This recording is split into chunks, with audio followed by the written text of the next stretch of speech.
my organization, CWS, you know, what we would like to show during these two sessions is the importance of building women's and girls' social and economic power for realizing the SDGs and human rights for all, and particularly for women and girls on the move.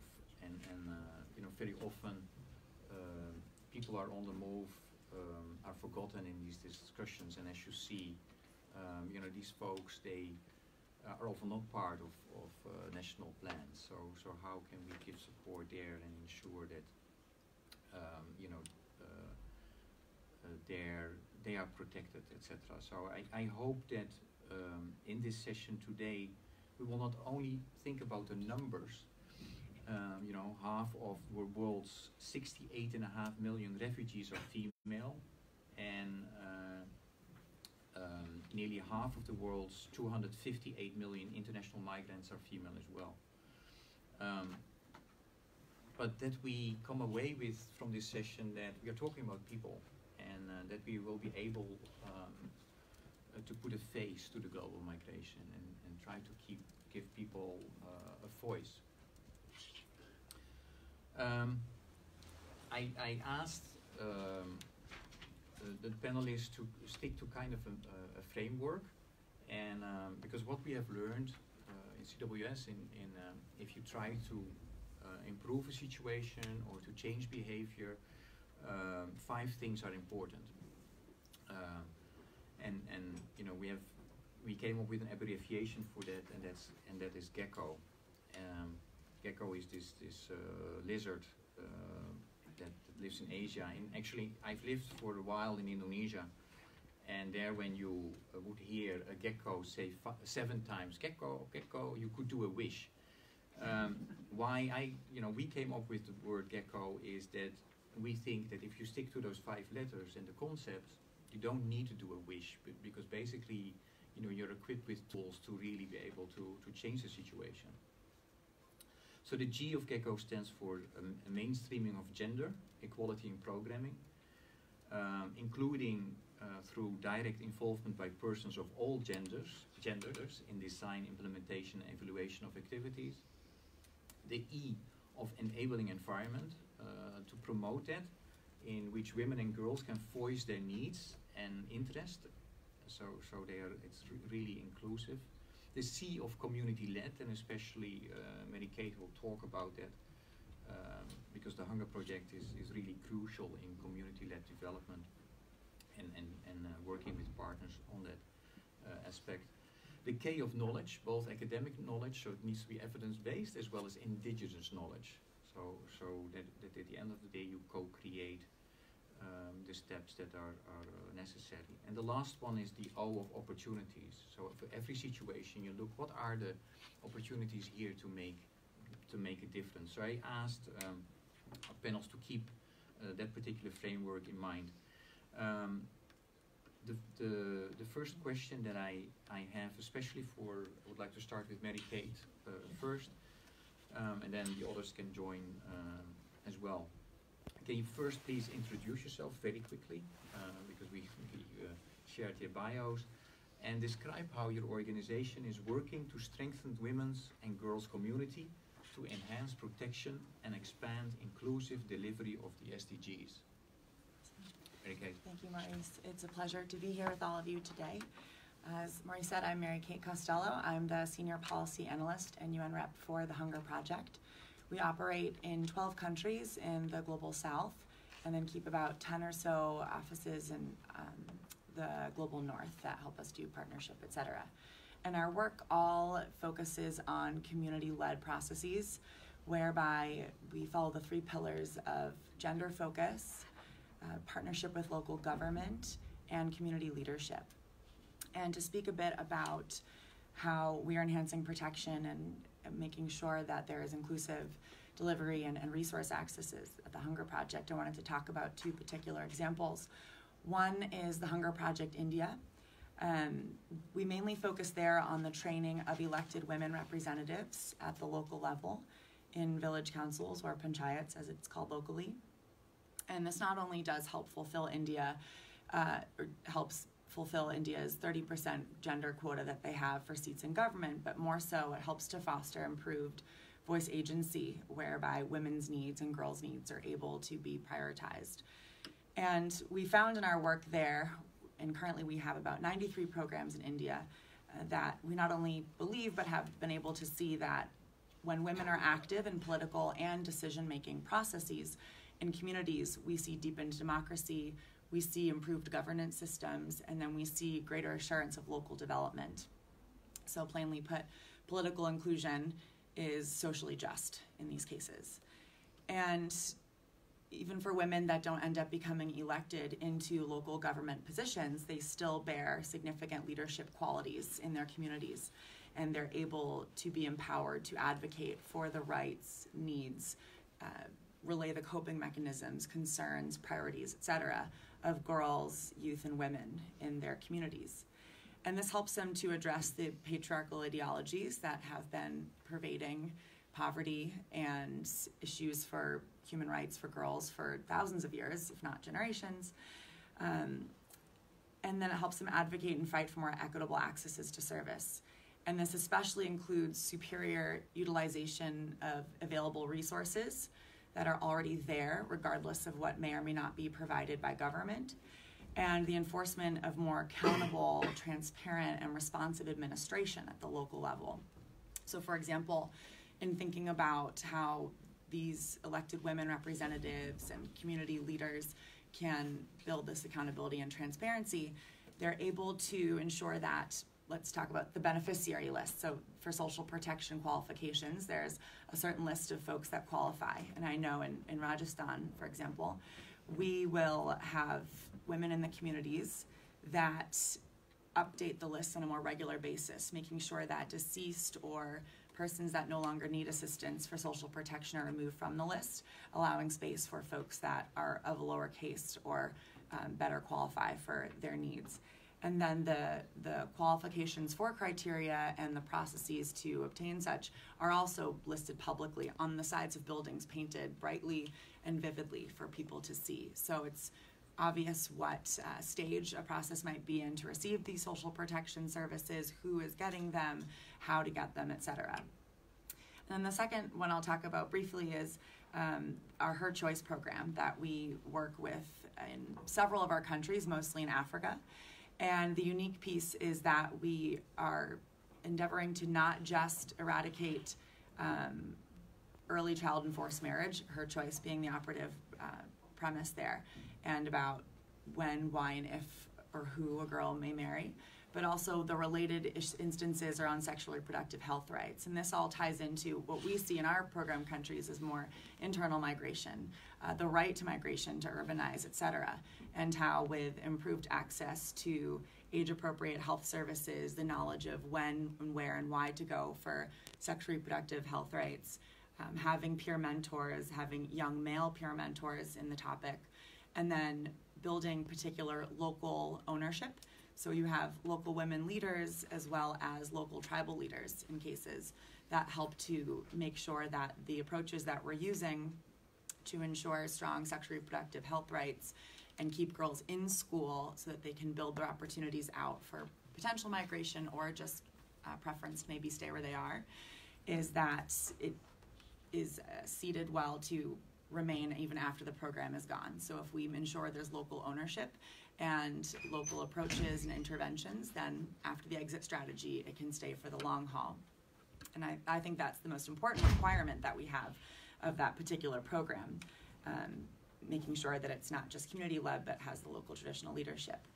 And we see that in ensuring that the girls have long access through secondary school to education, the support of their peer males and their tribal leaders, that they understand their choice if, when, whom to marry, decrease of maternal morbidity. We then also see a decrease in teen pregnancy, because teen pregnancy, in the case of these program countries we have in Africa, tend to come alongside child marriage or young marriage or forced marriage. And then what this does for economic security, and not just for themselves, but also for their communities writ large. So I think those are our two best examples of how we're leveraging community leadership to make sure that women and girls are equipped for across generations for their own economic security and stability, and making sure that their needs are prioritized at the forefront for what the government will provide and do with them, and also what the community is expecting of their leaders as well. Okay, thanks. Sure.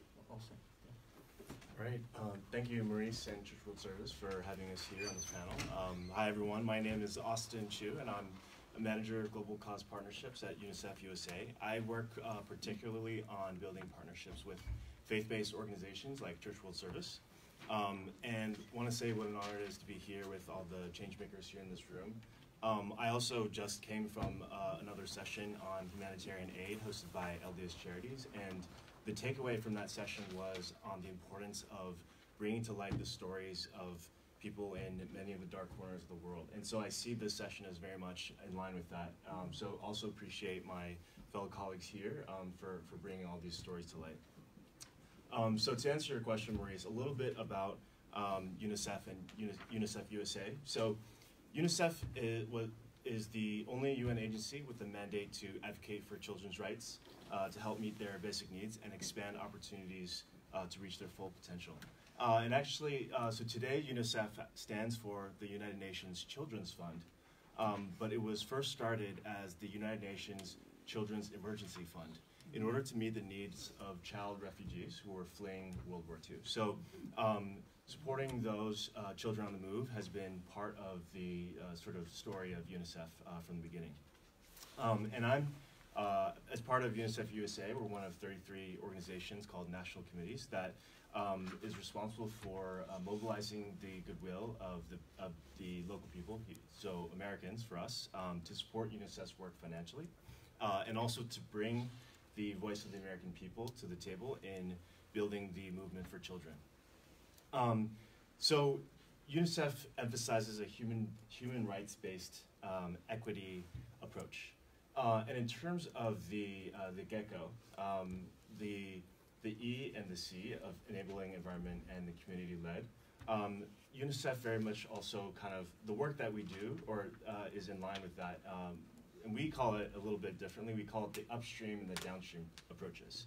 So by that we mean upstream in terms of working with country governments to shape the policies, systems, and legal frameworks that are beneficial for children. And again, that's the enabling environment.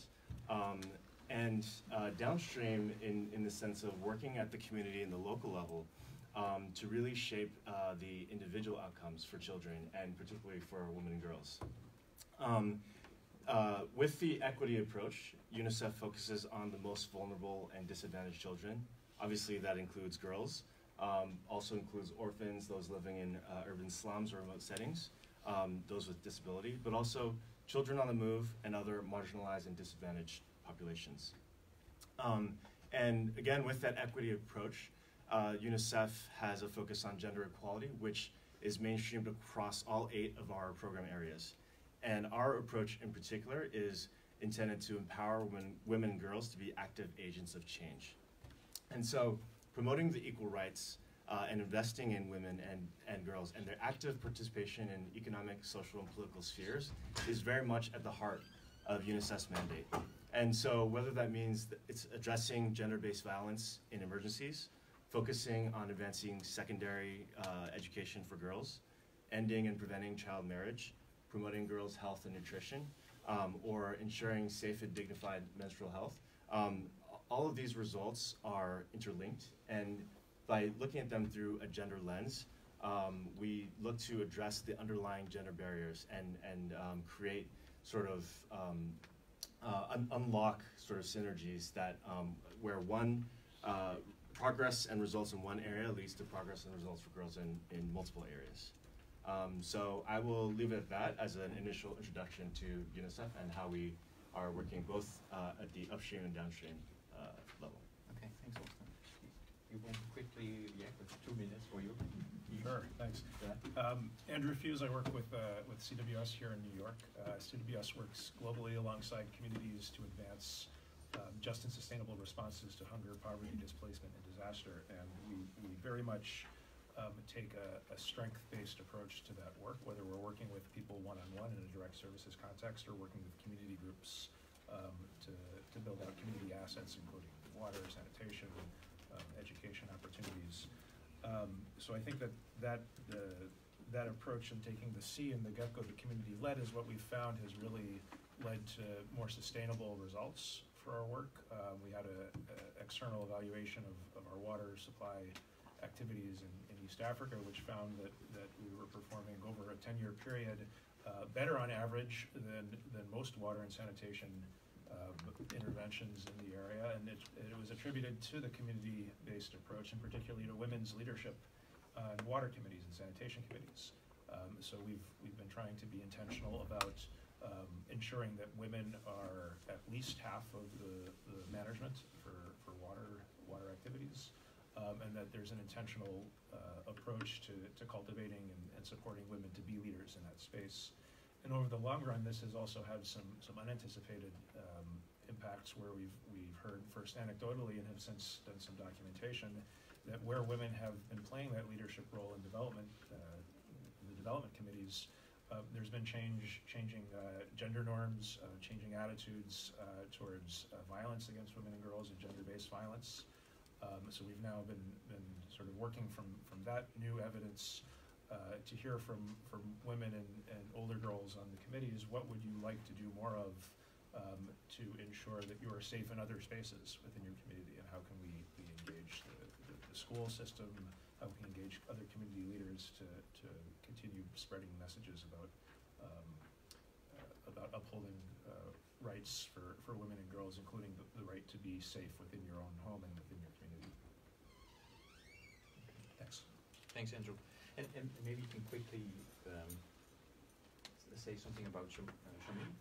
Yes. Yeah, I'm for baseball fans, you'll know the term pinch hitting. I am pinch hitting, stepping in for a colleague from Kenya who leads our Safe Spaces program, which is outreach around inclusive spaces for LGBTQI persons, including those who have fled from their home countries to Kenya as refugees.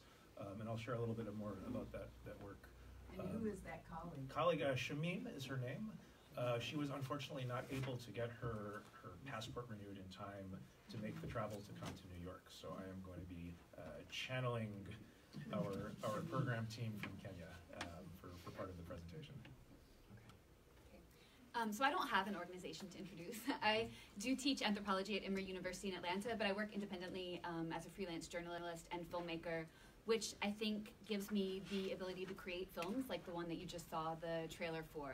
This project actually started after I took a job with BBC and then with Vice, both of whom were interested in documenting the illicit practices unfolding in North Africa, and both of whom ended up giving up the story in a short span of time because of how difficult and dangerous it is to work in these spaces where foreign journalists are tightly controlled or, as is the case in Algeria, altogether banned. So it was in 2015 that I decided if I wanted to tell this story, which I knew I did, I would have to work alone and do the majority of the work undercover. With regard to how gender plays into this particular project, which I've been focused on for several years now, for me, I find what unites my work as an anthropologist, which is centered on international human rights, but especially the human rights of people who have been displaced. And my work as a filmmaker and a storyteller is that I try to get audiences to take what are really complicated and oftentimes highly politicized global issues and think about them through a human lens. I think it's really hard for us to imagine what 68 million people who are currently displaced looks like, but it's really easy for everyone in this room to see a piece of Kia's story and to see a piece of themselves or a woman who they identify with in her. And so I know as an anthropologist, as an academic, all of the hosted issues that displaced women are likely to face. And I could talk to you about those, but I could also let you walk in Kia's shoes for 3 years and experience almost every one of those issues as she comes face to face with them in her journey. And I think that that ultimately ends up being much more powerful. And if that I can get you as an audience member to care about one person, then it's harder for you to turn away from the masses. So if I get a chance later in the panel, I'll talk to you a little bit more about some of the experiences that this one incredible woman has gone through and how that represents a population much larger than just her. Yeah, well, thanks. Tabilla, and I'd like to stay with you. You know, my question would be, you know, with global migration more in the news, etc. How can you share maybe with us the failure to uphold basic human rights, specifically for women and girls? How increases the challenges to in addressing the needs of migrants? And you know, it's a question for all of you. But I'd like to start with you. Sure.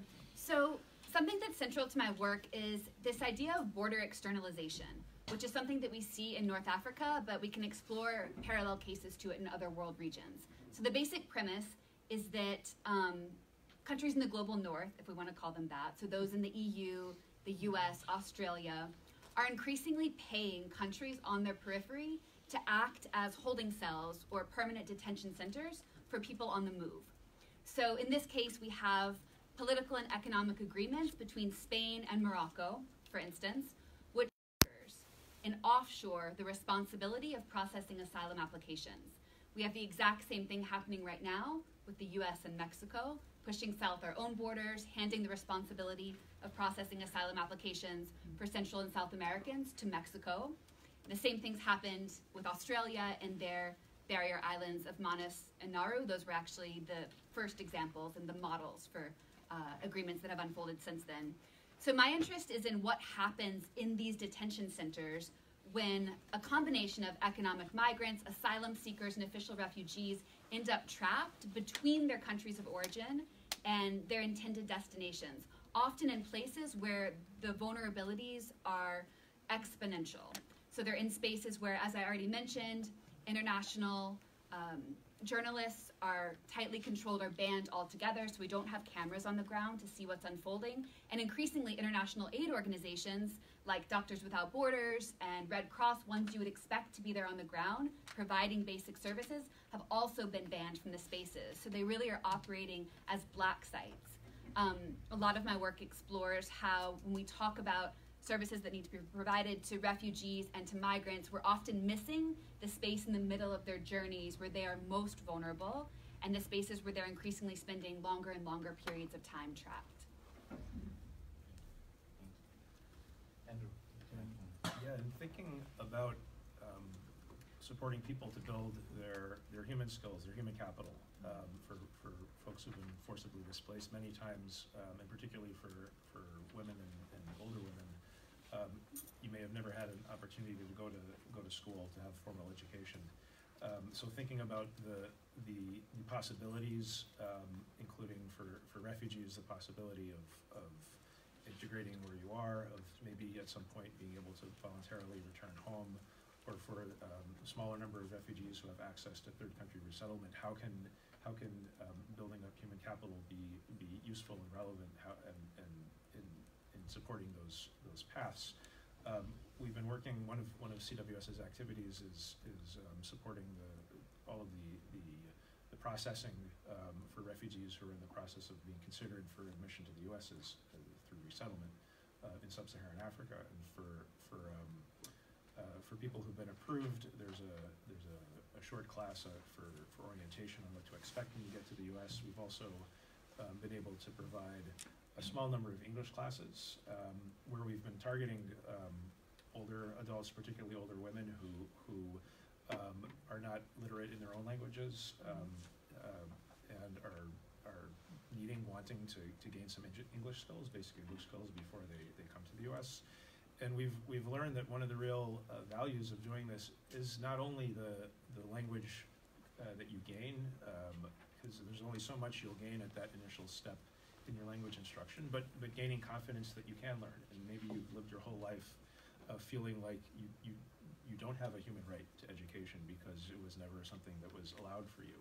To be able to sit in a classroom, gain confidence that you can learn, understand that you have the right to learn, that you may have the responsibility to learn, and that this is going to be an important part of your process in resettlement. That's been a real success of the short English training that we're able to do, and also I think eye-opening for us as a service provider on hearing what people tell us is the value of work that we're providing. We may not have thought about the increase in confidence when we first started, but we've heard from from people in the evaluations that this is something that was critical.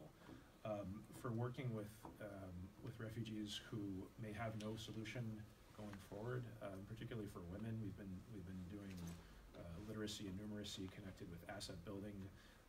In Tanzania, that's a challenging environment. The host government has been, its support to hosting refugees has been ebbing and flowing, and for refugees who fled from Burundi, there's risk of being returned potentially forcibly to Burundi.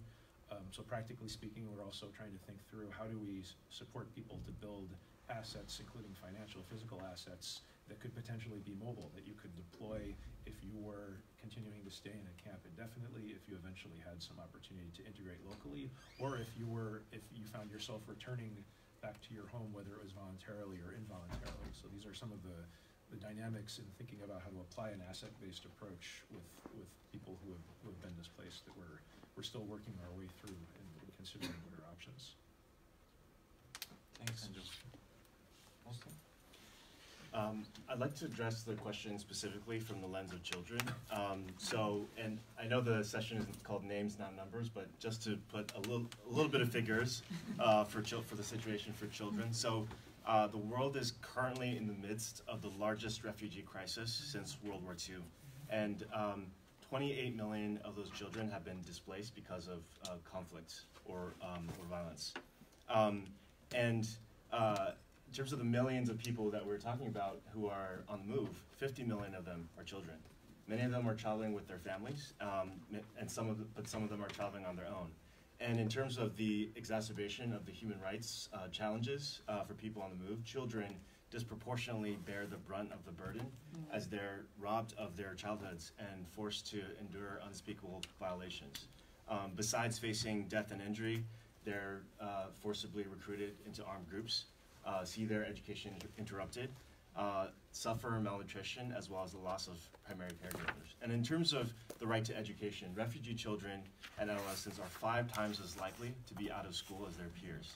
So besides facing deprivations of basic life essentials like food, water, and shelter, if they choose to leave the country of origin, they also are facing lack of access to important services like healthcare and education, and in addition to trauma or toxic stress. And girls in particular are vulnerable, forced into early marriage, exploitation, other forms of trafficking. And I'd like to share sort of a 6-point agenda that UNICEF has developed, which is comprehensive in terms of addressing the human rights of children through the countries of origin, during transit, and in country of destination.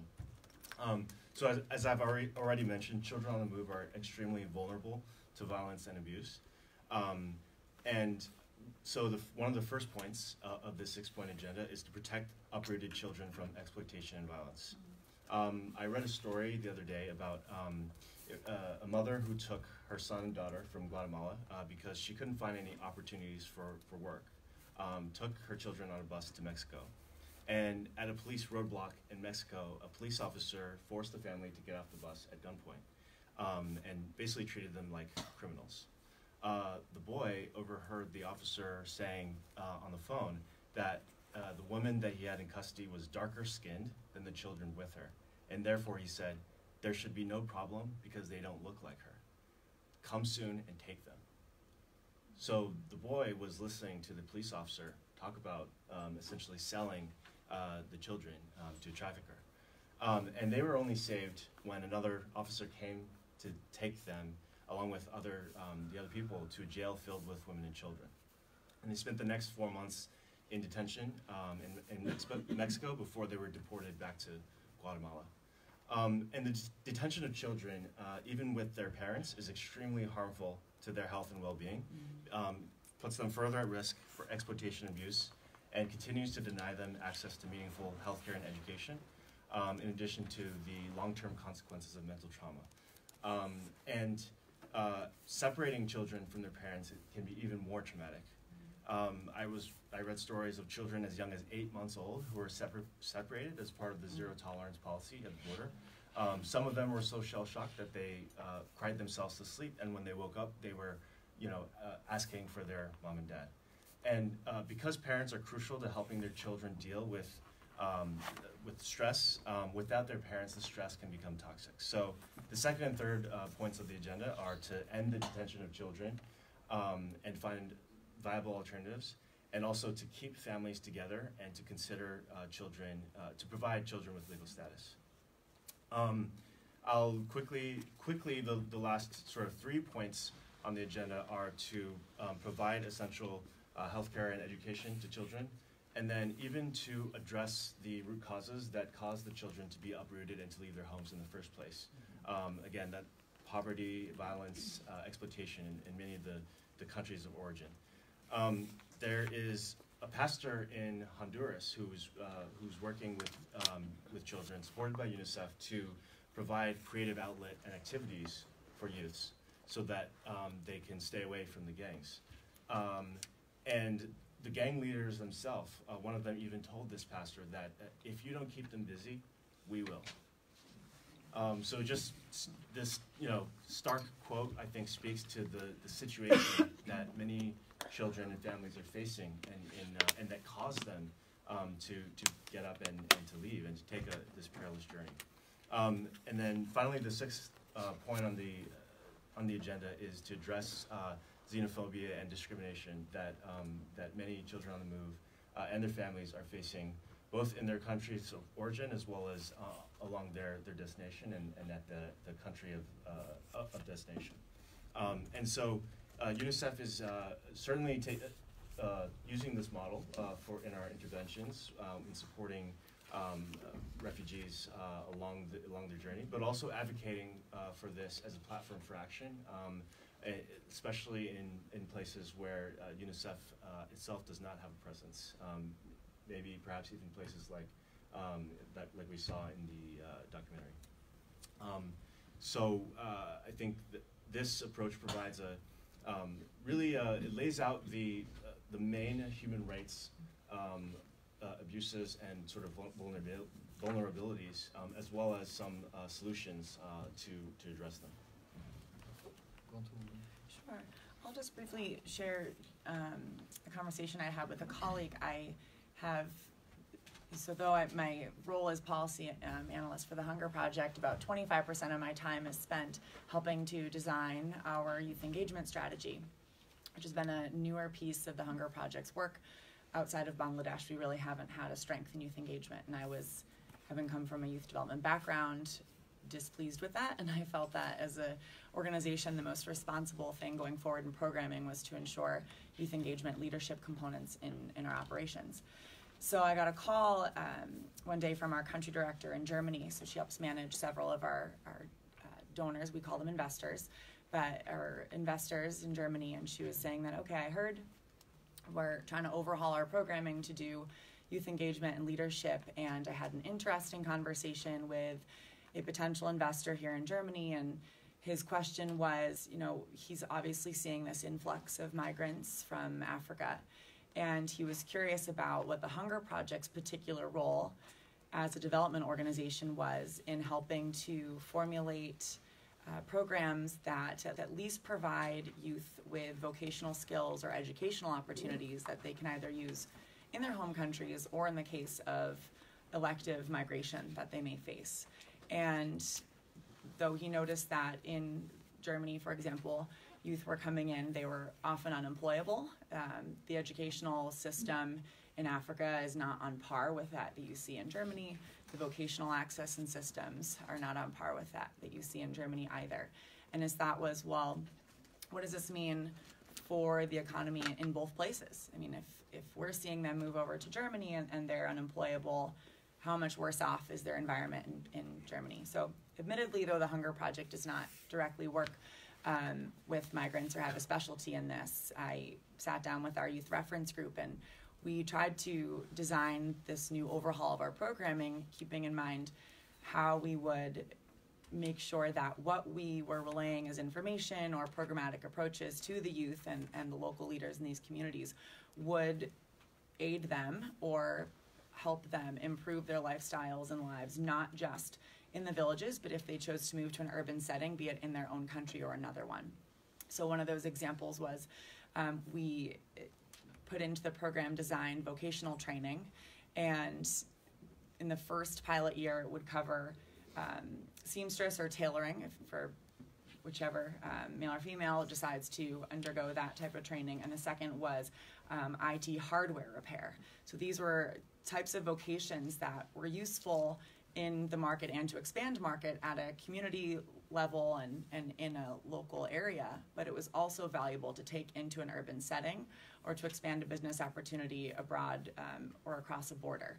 People are going to have cell phones in Germany just as they're going to have cell phones in Ghana or in Benin, et cetera. So how could we make sure that what opportunities we provided in programming vocationally also gave youth choice? Because in the premise that migration is a choice and people have the right to migration, what can we empower people with that doesn't limit their options? And I'll just quickly say that a big part of that for me was in doing a lot of policy analysis, we see that there's a constant conversation around the need to move youth back into rural areas, force them into agriculture. And there are really wonderful and innovative ways to expand markets around agriculture and do this. That does not necessarily mean that you're meeting the choice of youth and what their career goals or dreams might be.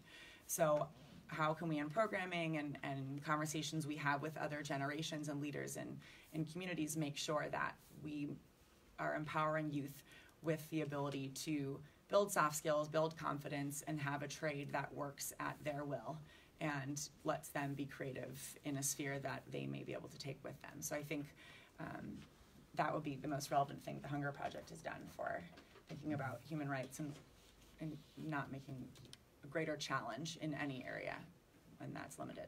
Okay, thanks. Sure. It's almost like we practice this. I would like to piggyback on the youth. You know, youth should be, and we've heard that this week already, and when was that, 2 weeks ago, when we were talking about migration as well at the UN. Youth should be equal partners, not only in discussion, not spoken to, but being part of. So being part of implementation, monitoring, evaluation, and real inclusion means also finding out how youth, both migrant and non-migrant, define inclusion themselves. I would like to hear from our panel if they can share maybe with us concrete examples of how they been successful in including youth within that, and if not, if they have some ideas about that. And I might have some questions for some colleagues that I see in the audience as well. So would like to start. Sure. Yeah, I'll share just a bit on our work in Kenya, where CWS has been facilitating youth peer educators, particularly from LGBTQ communities, both Kenyan and refugee and migrant communities, to do sexual health outreach focused on prevention of HIV and getting folks who go for testing and test positive onto HIV care. It's almost all driven by peer educators who are in the 18 to 28 age range, and we found that people have been pretty vocal about telling us what they think of the original design, of the materials that we've put together initially, and are not shy. And this is not shy about sharing suggestions, and that's really, I think, what's been helpful for us to move from where we were a year ago when we got it started to some new and potentially innovative ideas. We found that among LBQ women and women who have sex with women, that we've heard over and over that there's just a dearth of any sort of information about sexual health, reproductive health, and that we should not stop at information around HIV. We need to be very think broadly about access to preventing information and commodities that can prevent sexually transmitted infections, that can consider reproductive health for women who are in relationships with women, but are seeking to have children themselves.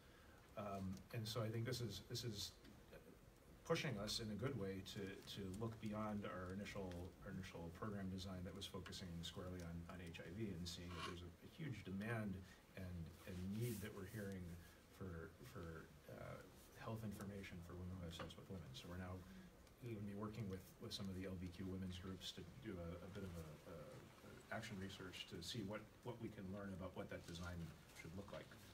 Where I think we did less good of a job in using our ears early on was working with folks in the transgender community, including transgender women. We realized only after maybe 6 months into the program that we had almost entirely a cisgender core of peer educators out of 25 or so. There's one person who identifies as gender non-conforming. I don't think anyone who identifies as transgender.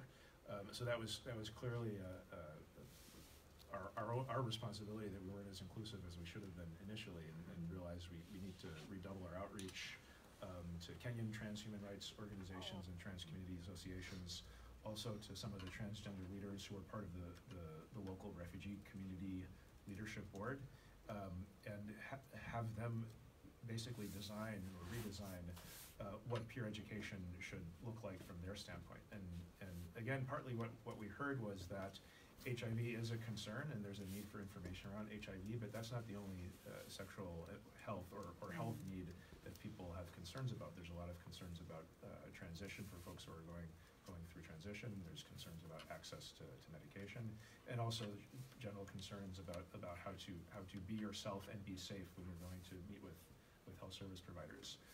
So that part we're a little bit earlier on in the redesign, but we're about to relaunch it, and thanks to having gotten folks from the trans community on board, because they see that they're now driving that piece of the design, we're confident that we'll be able to get a few more peer educators to take part and really lead that part of the programming forward.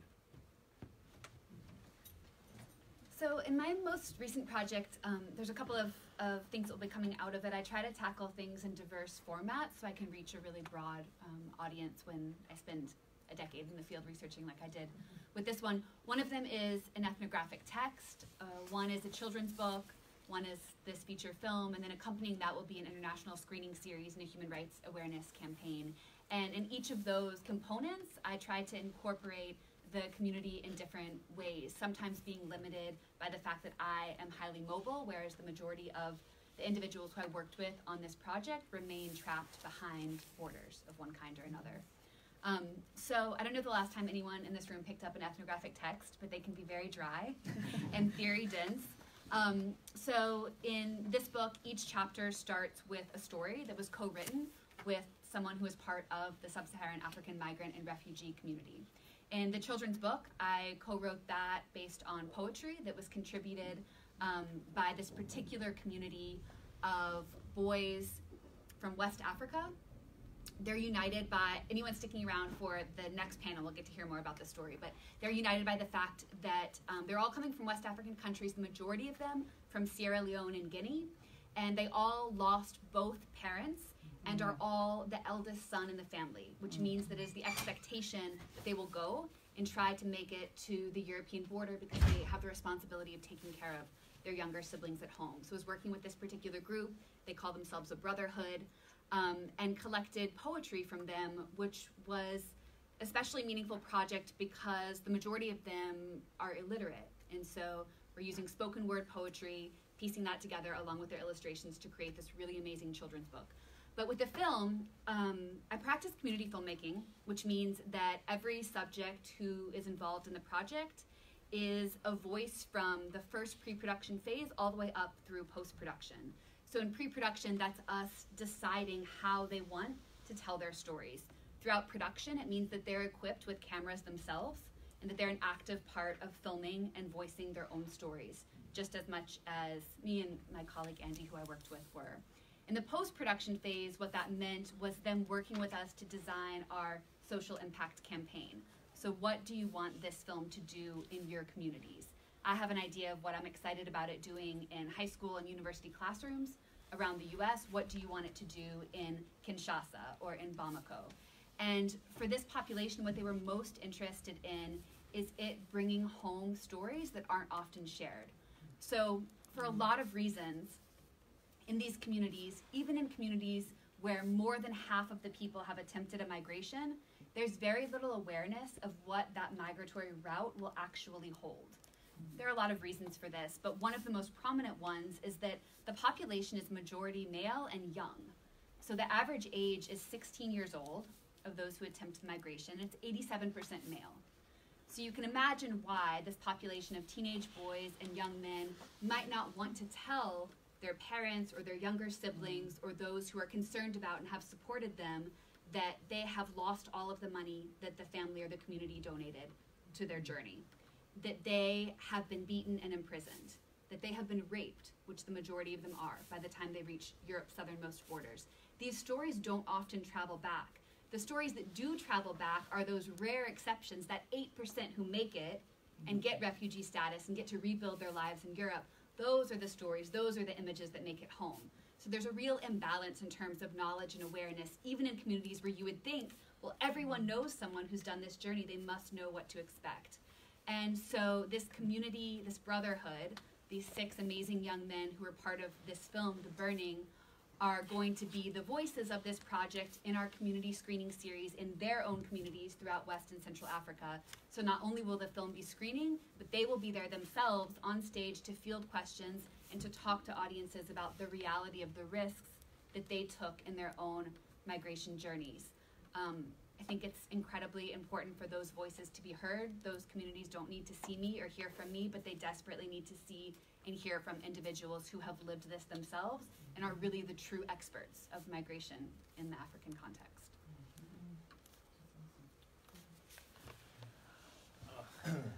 From the UNICEF context, I would also share a few examples of including the voice of the very people that we're trying to empower.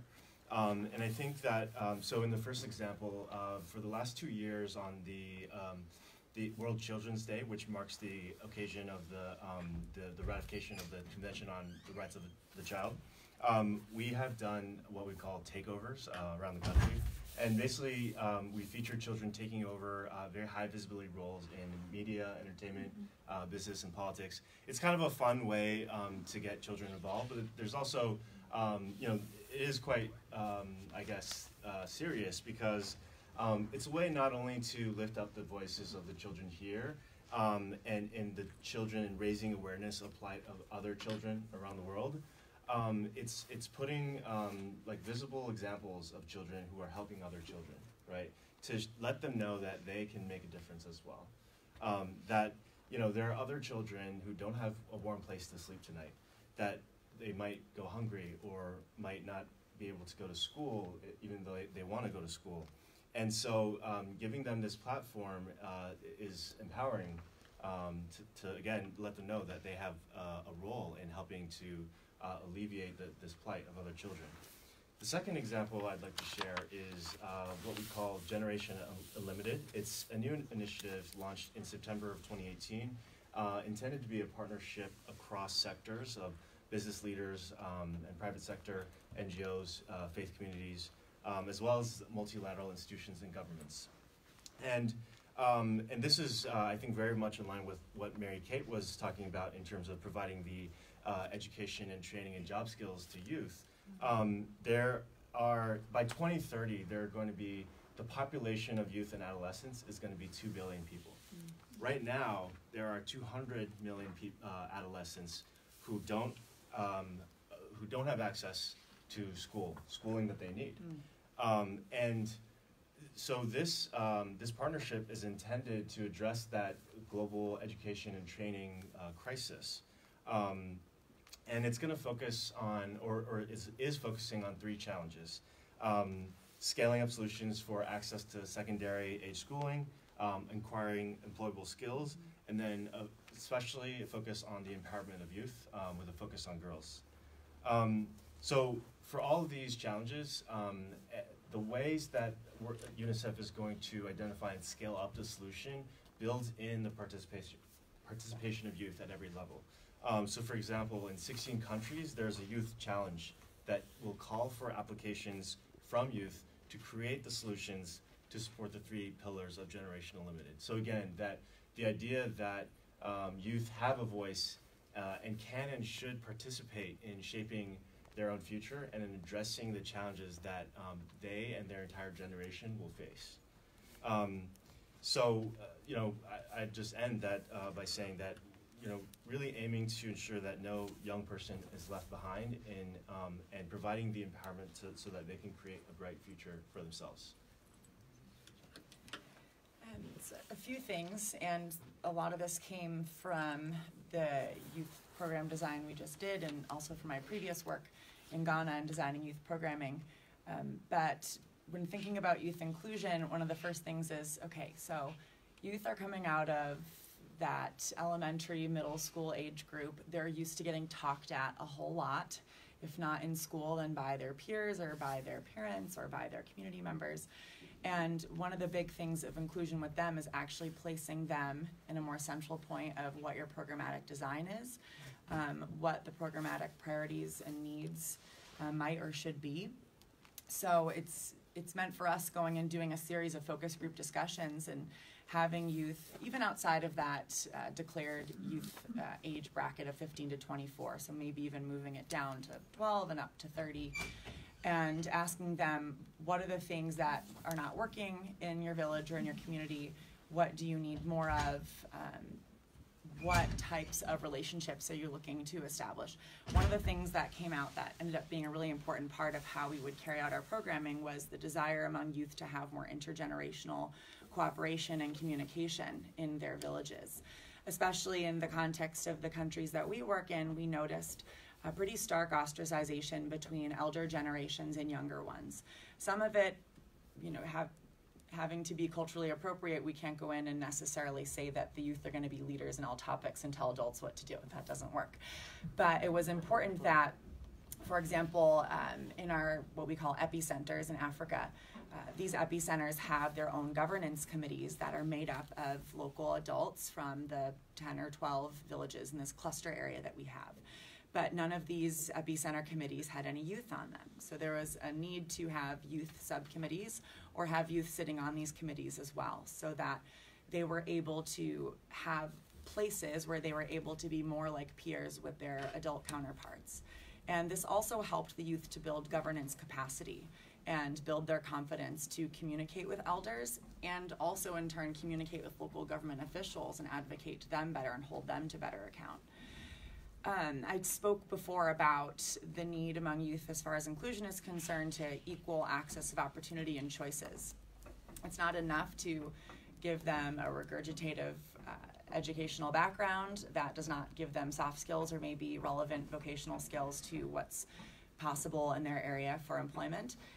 There needs also to be choices available for them, at least in the long term, if not immediately. One other one is technology and access to internet and social media. So I also said before that we know that cell phone use is widespread. I'm, even in the most rural parts of the countries I travel to, able to update my Facebook. It's almost kind of pathetic, considering I'll still be lacking clean water, or the power might go on and off. But the need for youth to also have this scope beyond where they are, to be able to see and understand different standards, to be able to build vision and create or be creative, is all a part of being able to connect beyond the physical world that they live in and to build opportunity as well. And part of this technology and internet access isn't exclusively for the social media purpose. It's also to allow them potential access to other opportunities, whether it's access to an application that helps monitor weather if they're joining an agribusiness sector, or connects them with potential buyers if they're trying to have a catering business. But it's also to have the opportunity to undergo remote educational trainings as well that may not be accessible in their region. The monitoring and evaluation, training and collection. So the Hunger Project, as one sweeping policy, we only have local nationals as staff in our program countries. But we also implore something similar in our program communities, whereby our local leaders and folks that collect our data and our monitoring and evaluation are also local to that area. And we found that this is important because it not only paves ground for what we believe to be more accurate numbers and greater honesty from folks in the area. You know, if I were to go into one of our villages and say, "How's your program going?" They might tell me it's going great for fear of losing the support or the interventions. But it's important that they're able to also express grievances and feel comfortable ground to talk about any solutions or changes that they might want to see made to the program. And the same goes for youth having similar skills to collect data, do household surveys, talk to other youth, and make sure that our scope of what youth want goes beyond maybe a small focus group discussion. And then this helps inadvertently build their soft skills as well. And then the last one is the programmatic priorities based on their youth asks and needs, not just doing it as a point of tokenism, but making sure that what feedback you actually get is actually applied. And for me, this meant climbing up some of the executive ladders at the Hunger Project and saying, this really isn't working this way, and it won't work for youth. We've got to make this a little bit different. I understand that it's been typical that we only have, for example, male and female making up our governance committees. I really want to see 30% youth in our governance committees. Can we make this change, the Hunger Project, from the top down? So going beyond the tokenism of getting youth involved in the design and making sure it really happens in implementation and monitoring and evaluation through the end. So thank you. Okay.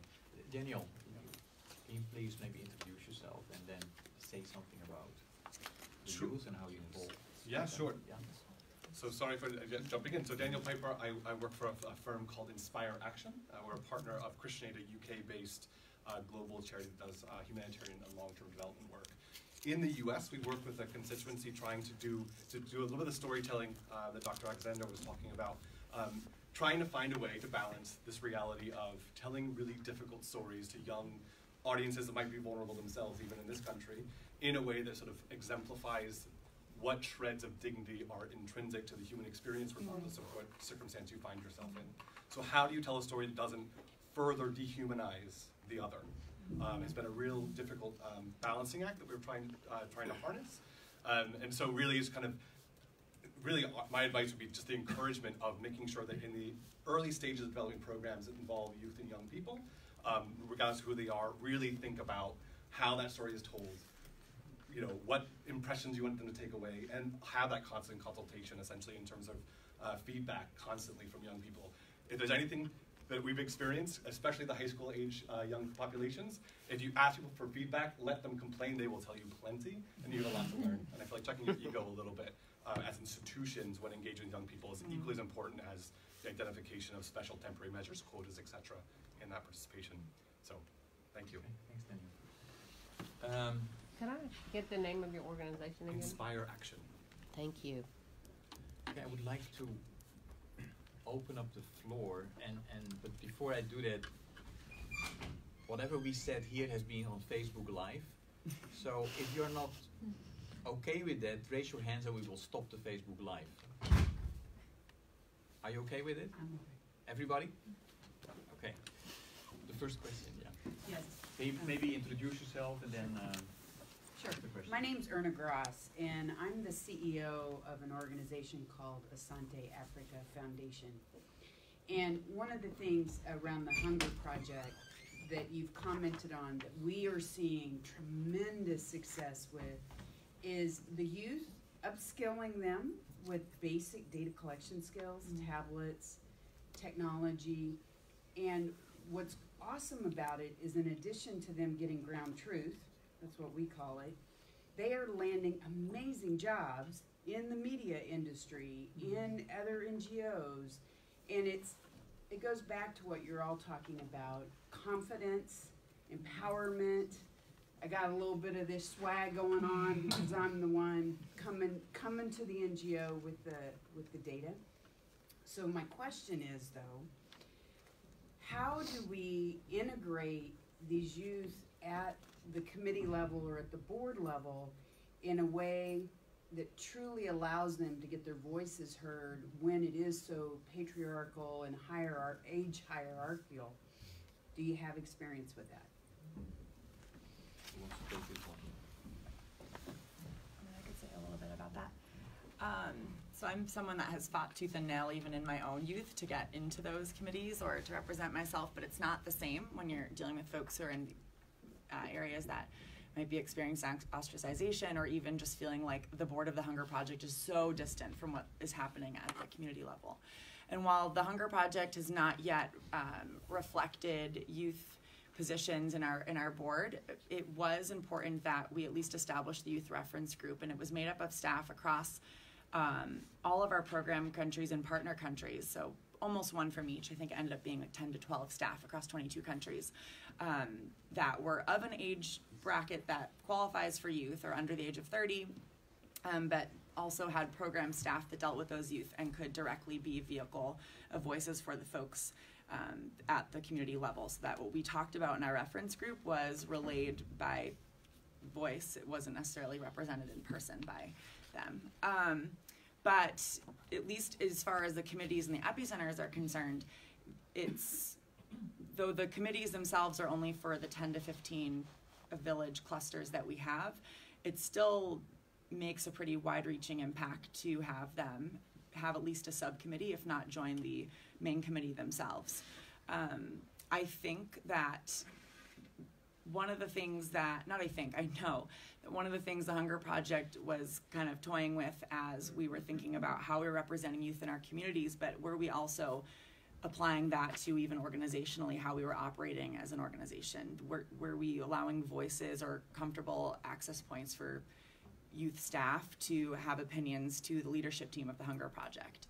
And I'm pleased to say that under our new leadership, I feel like that's a very wide open door, and that's a huge part of it, is making sure that you have advocates within the organization that are going to pave way for changes or suggestions. But it's still a challenge, and even though we've sought to be inclusive in programming and are still there, we're still in the more nascent stages of these pilot programming pieces, it's not easy to build broad receptivity to youth being present in all those stages. I think that for us, one of the bigger things that's been helpful is seeing how they might be able to engage in Bangladesh, for example. One of the ways that we see them engaging and expressing voice that's been most helpful is through the Facebook page. It's easy, and even though it seems so simple, we just have a couple of staff that'll keep monitoring it and seeing what feedback there might be around that. But utilizing the flashy or social media driven ways to engage people has been very, very helpful. For example, I even have on my page now the Facebook Live, and a couple youth from some of these countries have even joined in from whatever little village they're in, and they can ask a question if they want to, if they don't know that in this moment. So keeping them involved, not just in the committee and the board processes, but however we're engaging at the UN, or making sure they can follow us on Twitter, making sure they have every avenue possible to have a space where their voice is received, heard, seen, shared, etc. Anybody like to respond to that? Or? Maybe, yeah, probably not nearly as much as we could be doing sort of at a structural level in the organization, but at least at project by project level, we've had some attempts at doing participant-driven feedback and participant-driven evaluation. I remember one pilot that we tried in the U.S. in Pennsylvania, where people had used cameras to document their own experiences as newcomers to the community, what were challenges they were facing, what were strengths they thought they had that they were applying to their integration process. What were some of the ways that the services that we're providing were of use? What were ways that they could be improved? And the group we worked with was largely younger people in 20s and early 30s.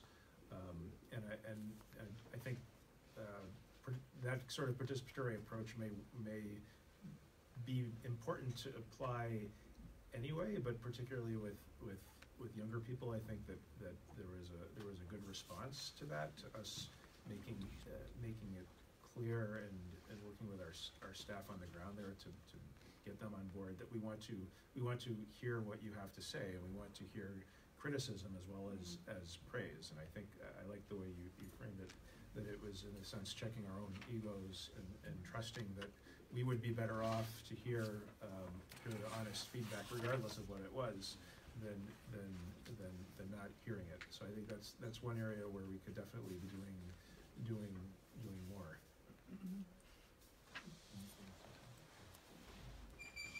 Austin?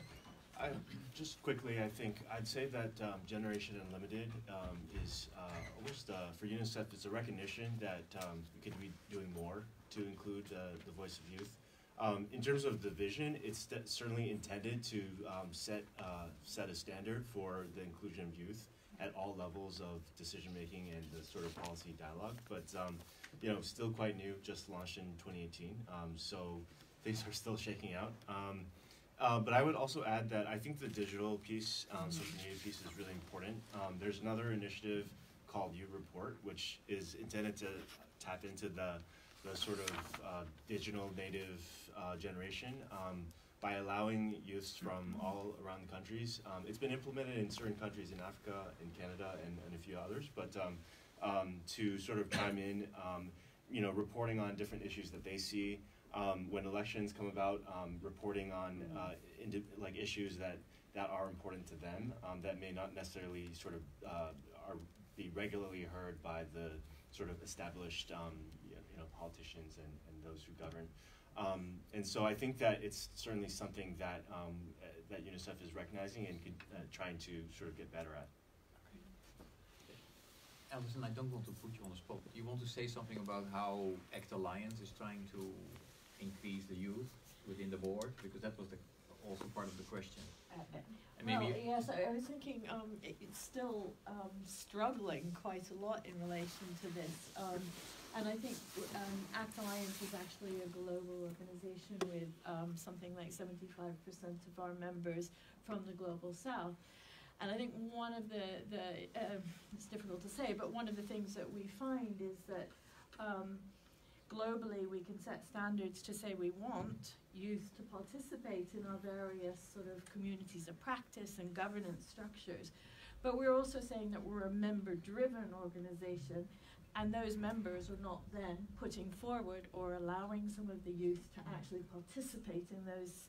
So it's quite a tension, because we have to, we're very much driven by members in the regions and what their priorities are. But we are now trying to actually sort of create those spaces quite definitely or definitively, or what's the word, deliberately is, intentionally, exactly, thank you, to make sure that there is and so one of the things as we're moving forward now is actually to try and explore having youth on pretty much all of our different groups that are going to be coming in. We were just having a restructure of our news structures, but there will be kind of youth that will be very different.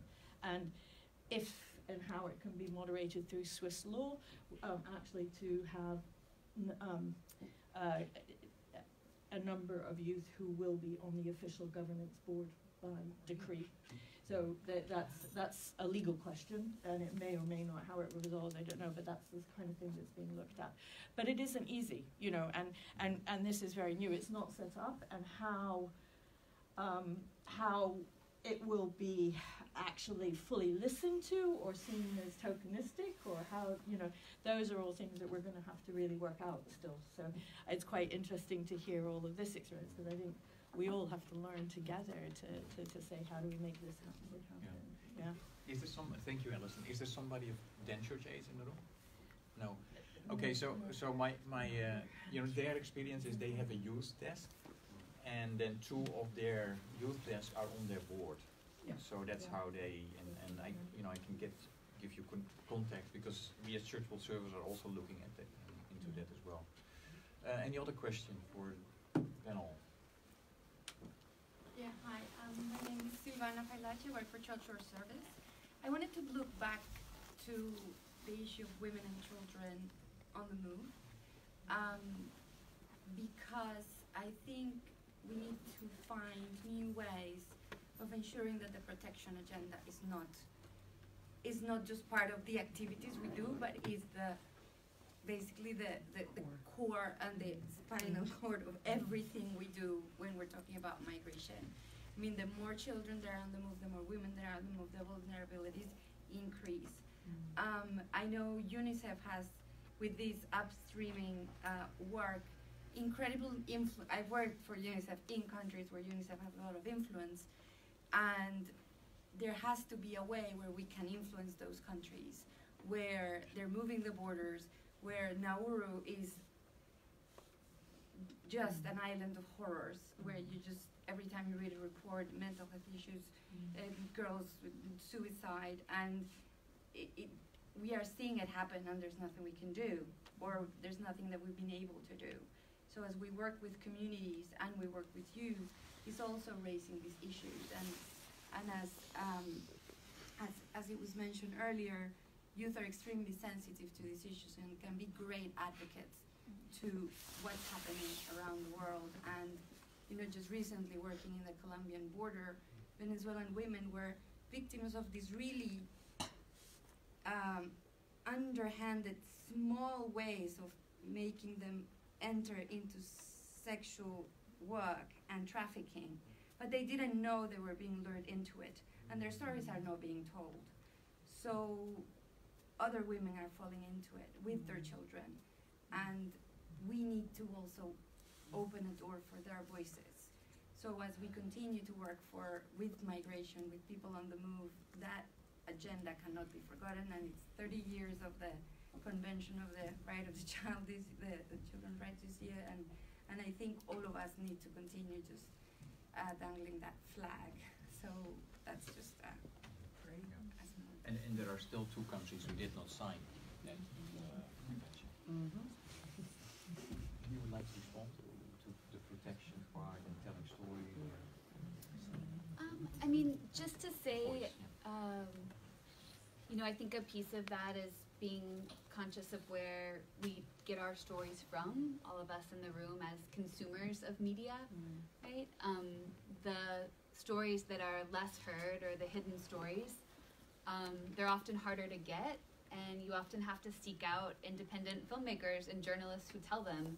There are a number of really great organizations. There's one called Film Fatales, which supports female filmmakers. There's one called Women Photograph, which supports female photojournalists. I also find in my work it's not uncommon that it is women who are seeking out the stories of women and children, or who exclusively are able to gain access to those spaces. So of course there's work to be done on that side. I think we also can all be active in seeking out those stories and supporting them and supporting those who are telling them. So. Any more questions? Hi, my name is Marisa. I'm the executive assistant at Latin America's Immigrant Advocacy Center in El Paso, Texas. I guess my kind of question is, you all work for large organizations. Do you all collaborate with smaller organizations in the communities in which you're working?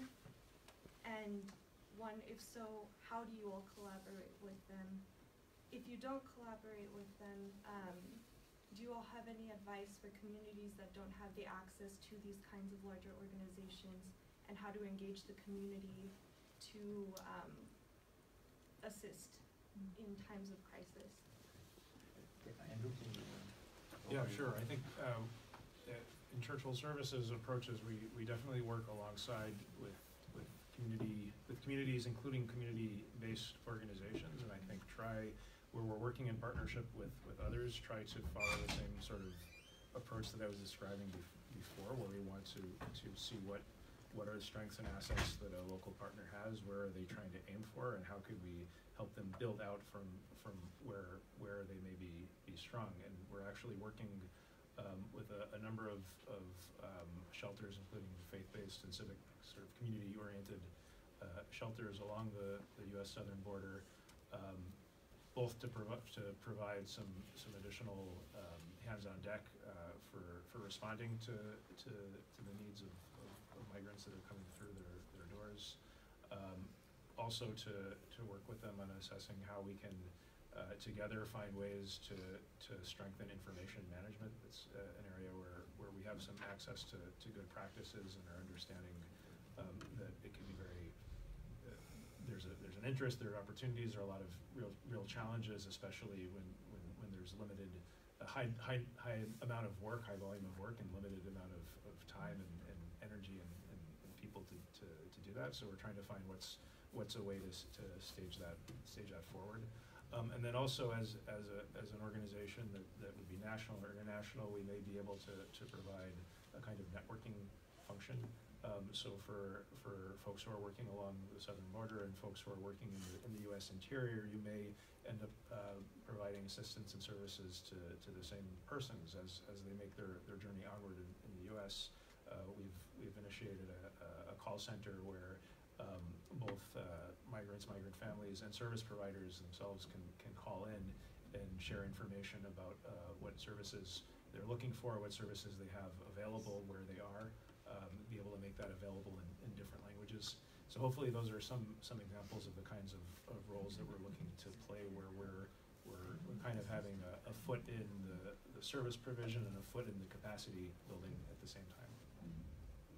Yeah, just for your information, Church World Service is one of the 9 resettlement agencies in the US, and so we are also very active around the sanctuary movement. So, you know, you work with local communities, very much grassroots oriented. Can I add something to that? Yeah, I just wanted to add that at Church World Service we also, well, in our experience, I don't know the others, small grants to build the capacity of smaller local organizations. And in some occasion, we even enter into helping them with their fiduciary capacity if they're not legal entities themselves, so that they can continue doing the work at community level. So we try to be as broad as possible, working with community organizations at the local level.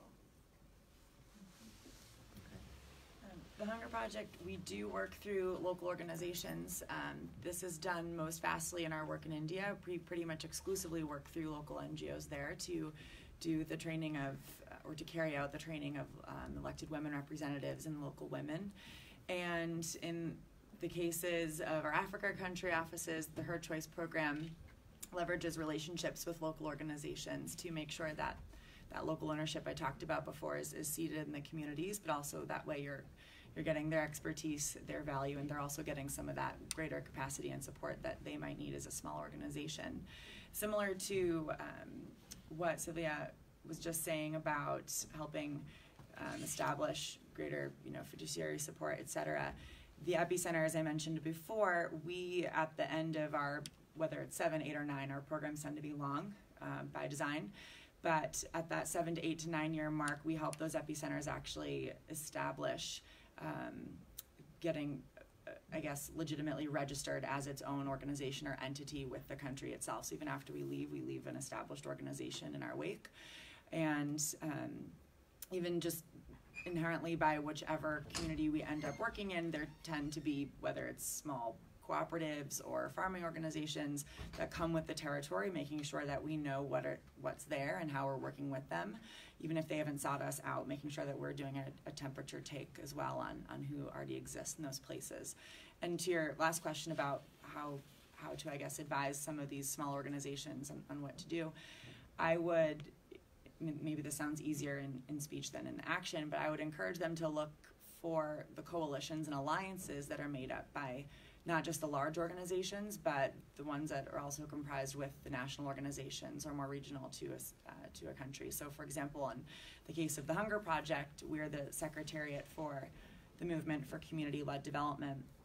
And it's made up of, 60 or so organizations, Church World Service is one of them, that all put community-led development practices at their core, at least for some of their programming, if not all. And where we have chapters in multiple countries around the world, we make sure that it's not just those big players in the game like CARE or Church World Service, the Hunger Project, or SAVE that are the members, but also national organizations that are members, as well as others that are in the country that do that same work that can help really bridge some of the gaps and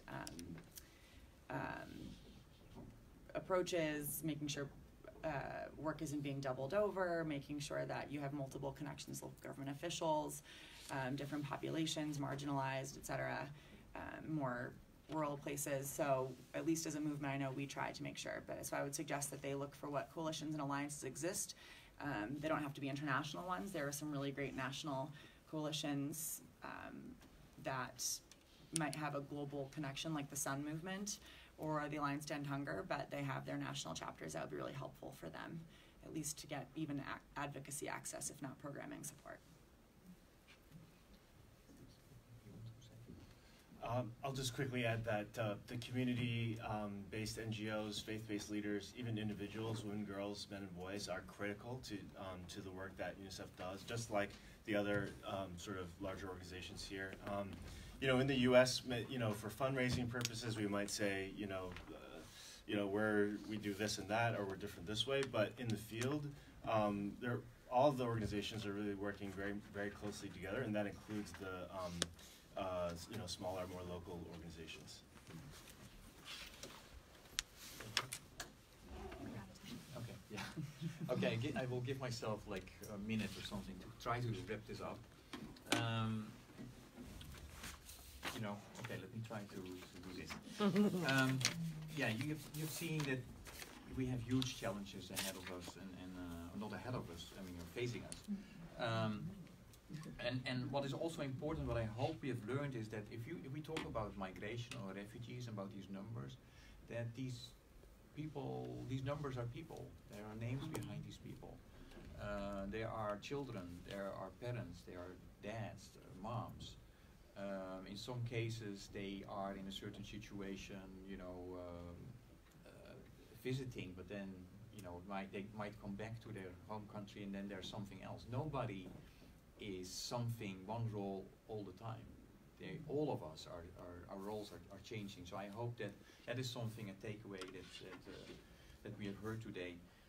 Going back to the framework of GECKO, I would like to mention the O of opportunity. What is the opportunity? I think, you know, migration, climate change, that's something that I would call, and a lot of folks with me call, a wicked problem. It's so big. There is not one solution. But maybe if we put emphasis on the small wins, those small wins can help us to move forward. And I think that is more important than ever. We live in a world that is very polarized. It's very difficult.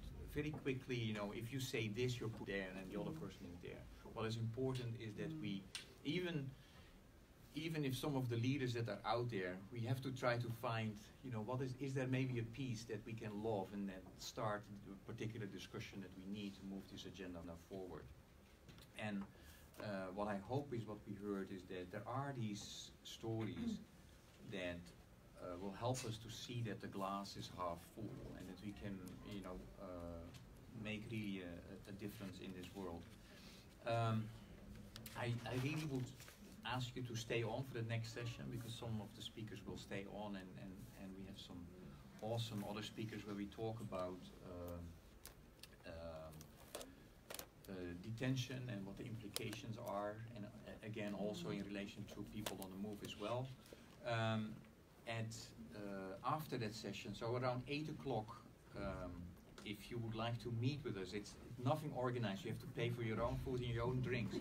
But you know, the panelists will be there to hang out and to network. I think that's always very important, because these sessions are going so fast. So we will be around 8 o'clock and I have to look at Diana because I forgot. Vanguard, which is close from here, right? Okay. But I would really ask you to, if you can, to stay, because we will have an excellent panel after this as well. I'd like to thank you, the panelists, very much.